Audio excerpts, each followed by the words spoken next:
Christmas Eve? Indeed. I think it's Christmas Eve, yeah. And I'm Wayne Roach. Bloody right. Wayne Roach, my name is. Don't you know? I'm Wayne Roach. Yeah. And today we're reading Exodus chapter 14. I mean, it's not in theme of Christmas Eve. Should be reading about Christmas, you know. But it's not where I'm at. Maybe next year. Anyway, what we've got right now is something very special. It's the crossing of the Red Sea. It's what I'm going to read to you today. Exodus chapter 14. Anyway, have a Merry Christmas to you. I hope you enjoy your day. And see you tomorrow on Christmas. So stay tuned. Then the Lord said to Moses, "Tell the Israelites to turn back and camp in front of the pier, Hahiroth, between Migdol and the Red Sea, near Baal-Zephon. The king will think that the Israelites are wandering around in the country and are closed in by the desert. I will make him stubborn, and he will pursue you, and my victory over the king and his army will bring me honor.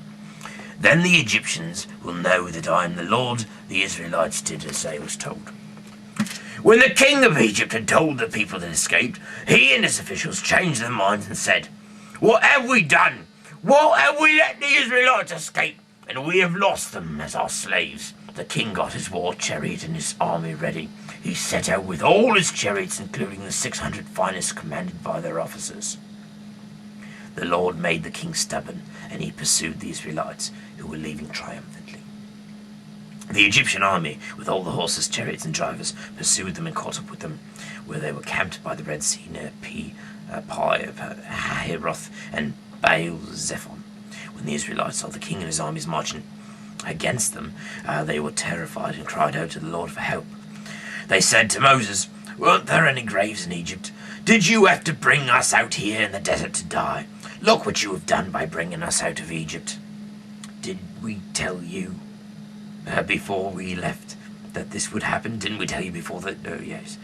We told you to leave us alone and let us go on being slaves to the Egyptians. It will be better to be slaves than to die here in the desert."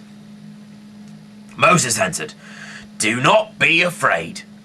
Stand your ground, and you will see what the Lord will do to save you today. You will never see these Egyptians again. The Lord will fight for you, and all you have to do is keep still." The Lord said to Moses, "Why are you crying out for help? Tell the people to move forward. Lift your walking stick and hold it out over the sea.